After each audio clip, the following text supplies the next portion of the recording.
What's going on, everybody? So I'm gonna make another video about the neutral game and how to play footsies in Mortal Kombat 11, and hopefully this video will help you guys along. I'm gonna show you guys some very simple ground game tactics that will hopefully help you guys along in creating more openings, and hopefully it'll make the game feel a little less random, right?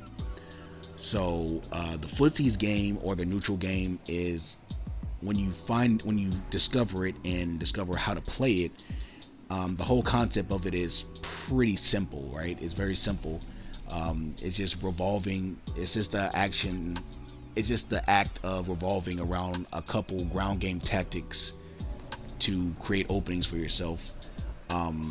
But that being said, because we're talking about the neutral, and that is the point where neither you or the opponent has a distinct advantage, there are a lot of things that can go wrong, and there are a lot of times where you're just gonna have to just make a decision, and the opponent does something, you know, at the same time, and it just beats you. Like, it just is what it is.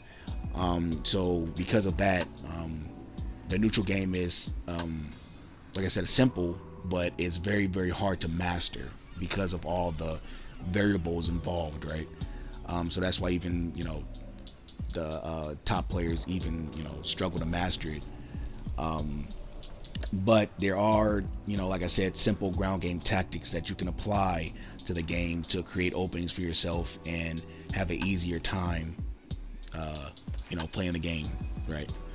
So with that being said, let's get into it. So one of the most powerful things you can do in the game is to just block, right? Like I said, very simple, right? But it's very important to use like this act of blocking to your advantage, right? So when you block, you appear passive, right? You appear passive, and when you appear passive, you might force a reaction out of the opponent, right? So something that's very strong, and something I do a lot, is I block around this range, which is pretty much match start. Match start is pretty much neutral. So let's say you just, you know, play passive and just, you know, block right here. You might force a reaction out of the opponent. The neutral game, about the neutral game is forcing reactions and pretty much revolving a game plan around how your opponent reacts. So what you can do is just stand here. Now, it's very important to recognize spacing and recognize, you know, what options are available at each different space away from your opponent. So from right here, from where I'm standing from my opponent, from right here, it's pretty much the max you know, attack distance that most characters can hit you from. So from right here, most characters farthest, you know, advancing normal is around right here, right? So I'm gonna have Gears hit me with his back two. So from right here, he can hit me with his back two. He can walk up a little bit, and from right there, right? Also, the opponent can jump at you, right? So this is jump distance as well, right? So with that being said, the opponent, when you're right here and you're appearing passive, you might make the opponent be like, okay, well, I'm gonna try. He's passive. He's just standing there blocking. I'm gonna try and, you know, get some offense. So they're gonna either jump at you, or they're gonna try and walk up and poke you, or, you know, hit you with their, like, you know, farthest, the farthest reaching normal, because the longer range they, you know, the longer range the attack they use, the less, you know, space they have to cover. So that's, you know, so people are gonna try to play it safe and just hit you with their longest range poke, right? Because the farther you walk up, the easier it is for me to react and hit you, right?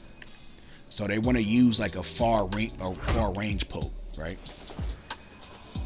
So they're gonna want to do one of those two things. So like I said, a very powerful thing you do is just walk up in that range and just block, and just wait for the jump. And if they jump, you get that anti, right?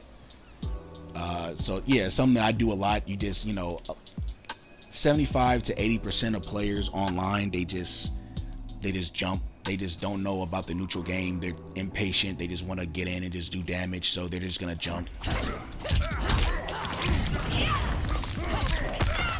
Just waiting and just anti-airing is it's very underrated in this game. It's something that'll get you a lot of victories if you just have the discipline to just wait and just wait for that jump. It'll serve you very well, right? But also the opponent, like, what if the opponent just doesn't jump? They just, they see that you're waiting for the jump, right?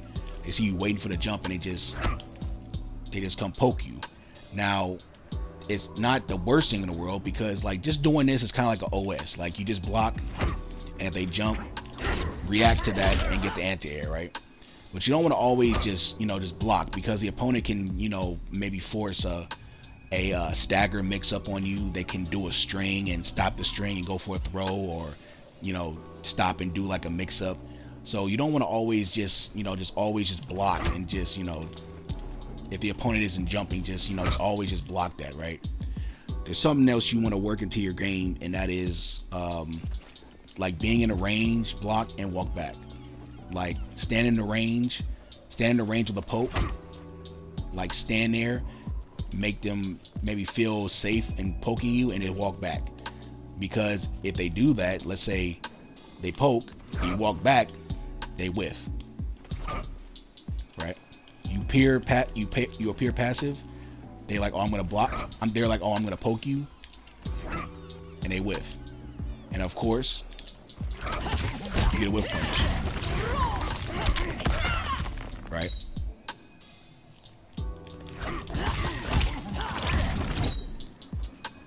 Like, let's say you're waiting for that jump, walk back.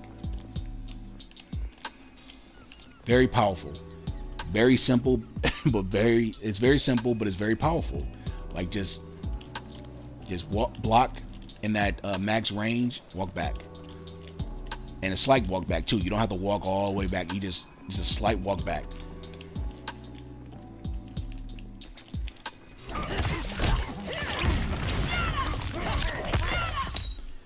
This is also good. This is very good also, because if you walk back and they jump, you can still, it's the same rules apply. Like let's say they jumped, right? That's still a whiff normal. You can still like whiff punish that, right?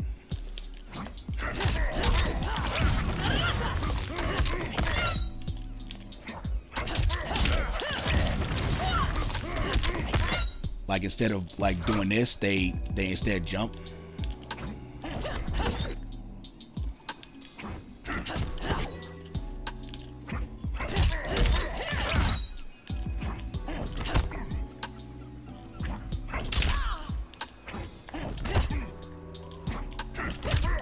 Right?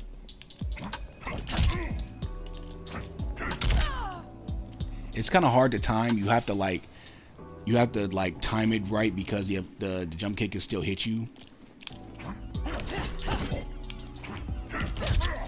right?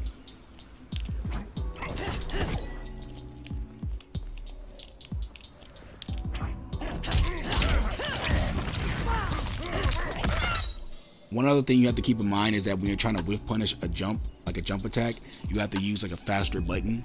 You see, because if I try to use like a slower button, they could potentially block it, because the jump frames, the whiff recovery frames are pretty quick.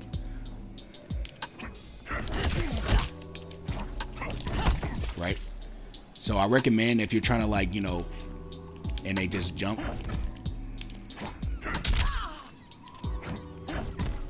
and they jump instead, you want to use like a faster button. Right? So yeah, those are two very strong tactics you can apply in your neutral game, because like I said, when you're around this range, people are going to do one of two things. They're going to either jump at you, or they're going to try and poke at you, right? So you want to either work this into your game. Just walk around this range and just appear passive, you know, walk back, or, you know, wait for that jump. Or if they trying to poke at you, just, you know, walk in and out, get a whiff punish, right?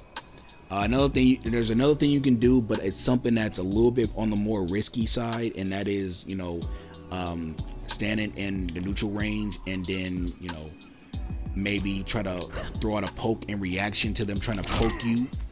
You know, this is something else you can do, right? But keep in mind that if you can mistime it, it's kind of like something you don't have the most control over, because like I said, you can mistime it and get stuffed, or you could do it too early and get whiff punished. You know, like the opponent can just be like, if he's sniffing that you're just constantly just pressing buttons in neutral, he could just, you know, delay it a little bit, right? You can mistime it. Let's say you pressed it too early, you can get whiff punished, right? But there's something you can do, like you can do it on reaction. If your reactions are really good, you can just react to the forward movement. But it's, like I said, it's tough, but it can work, right?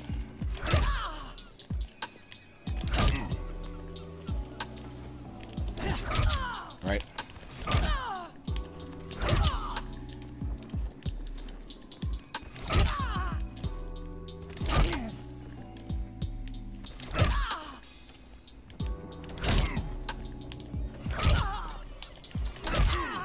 See, there was a trade. Like I said, it's something that you can do, but it's like I said, it's very risky, because not only that, they can also jump over your poke, right?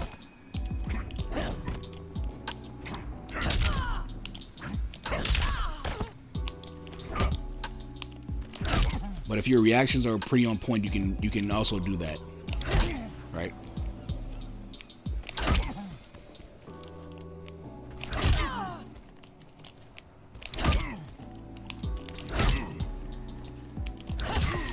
Right. So yeah, I hope those ground game tactics helped you out. And you know, like I said, I'm gonna post a video in the description. It's to a YouTuber called Johnny Worms, and he made a very nice video talking about how to play Footsies in Mortal Kombat 11. It's a very nice video. I suggest you guys check it out. He also has content on, you know, how to play Footsies in Street Fighter as well. So if you're looking to get into Street Fighter, you know, you can check out his videos on that too. And like I said, I hope this video helped anyone else out there. If it did, you know, drop a comment, like, all that other stuff. And see you guys on the next one.